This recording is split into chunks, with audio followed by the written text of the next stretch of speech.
where I long to be, with my three good companions, just my rifle, pony and me. Coucou Samir, je te passe un petit bonjour de la Lorraine en espérant que tout va bien. Il y a quelque temps, tu es venu me voir pour un projet autour de Fritz Lang et je t'ai dit directement que c'était un réalisateur que je connaissais très peu, mais dont j'ai vu et apprécié certains de ses films.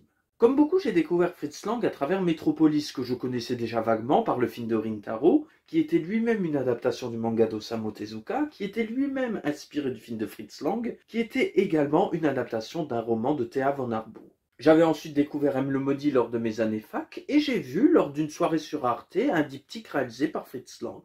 Des films d'aventure que j'avais beaucoup appréciés et que j'ai apprécié revoir pour ce petit message. À la base, Le Tombeau hindou est un roman publié en 1918 et écrit par Thea von Arboux. Thea von Arboux n'est autre que l'ex-compagne de Fritz Lang et elle a été pendant très longtemps sa principale collaboratrice. Une première adaptation, déjà sous forme de diptyque, a été réalisée en 1921 par Joe May sur un scénario de Lang et von Arboux. Lang devait initialement la réaliser, mais il a été jugé trop inexpérimenté selon les producteurs. Entre-temps, Lang et von Arboux se quittent notamment pour des problèmes idéologiques. En effet, von Arboux est adhérente du Parti national-socialiste et Lang n'y adhère pas du tout, au point de s'exiler aux États-Unis. Un nouveau diptyque, cette fois-ci parlant, est réalisé en 1938 par Richard Eichberg. Après la guerre, Fritz Lang revient en Allemagne, et plus précisément en RFA, et se voit proposer de revenir au Tombeau hindou par le producteur Arthur Breuner, ce qu'il accepte. Pour l'occasion, Lang se voit proposer un budget de 4 millions de marks, soit environ 2 millions d'euros, un tournage entre Berlin et l'Inde, et ce sera la première adaptation en couleur.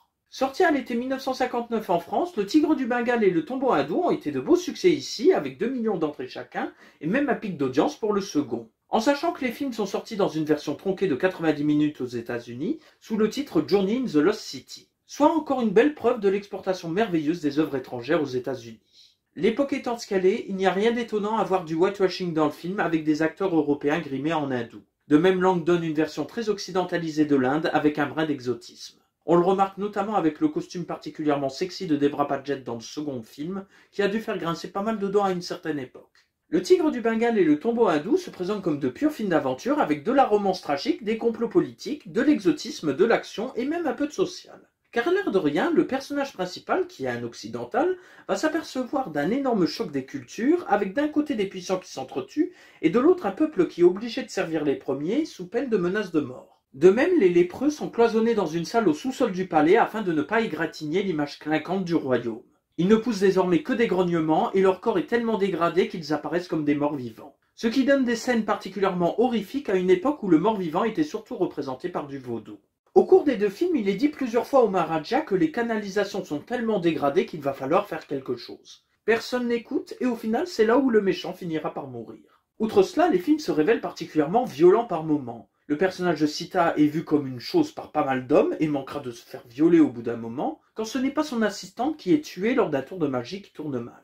Le Maharaja se révèle particulièrement toxique avec Sita, au point de vouloir enfermer la belle danseuse à vie dans un tombeau. Il sera d'ailleurs fouetté par ses ennemis à la fin du second film. Henry, notre héros occidental, tue pas mal de personnages dans des scènes d'action réjouissantes. Un gosse est bouffé par un tigre hors champ. Le sympathique Asagara meurt en voulant sauver la sœur du héros. Autant dire que certains aspects ne seraient probablement pas passés à Hollywood, notamment avec le Codays. La romance tragique avec triangle amoureux est très classique, mais elle s'avère particulièrement efficace et violente, notamment avec l'attitude du Maharaja. La religion n'est pas non plus épargnée avec des prêtres qui complotent autant que les politiques pour pouvoir déloger le Maharaja. Le Tigre du Bengale et Le Tombeau hindou forment donc un superbe diptyque, habile mélange des genres et n'ayant pas peur d'aller vers certains sujets tabous. Des films qui n'ont pas perdu de leur superbe depuis 1959.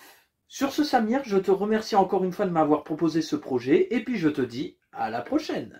Up arrive in the canyon, that's where I long to be, with my three good companions, just my rifle, pony and me.